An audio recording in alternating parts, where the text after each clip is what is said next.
This was actually my very first ICE file that I got as a Crown prosecutor, and I was told that it was a simple file, and then 36 charges later, this is where we are today.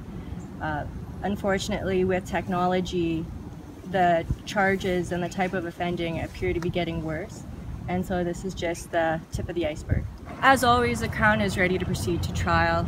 We were ready to proceed to trial as soon as a preliminary hearing was done with Mr. Wolfe. The fact that we did not have to proceed to trial in this case meant saving a lot of victims from having to testify and having to recount the horrors that they had to live. And so we are thankful for that. They don't have to testify. A lengthy process, starting with the preliminary inquiry and then negotiations at various pretrials, reduced the charges to the 20 that he pled guilty to today, in part reducing it to ensure that the guilty pleas corresponded to the factual situation that we were dealing with here, and then ensuring that there was actual offenses. The age of consent at the time, of course, being 14 was a factor that we had to consider closely, and reviewing all the evidence. So a lot of work went into this over the last years, to be blunt. A life sentence is possible with a dangerous offender application being part of the mix. So certainly that's a possibility, and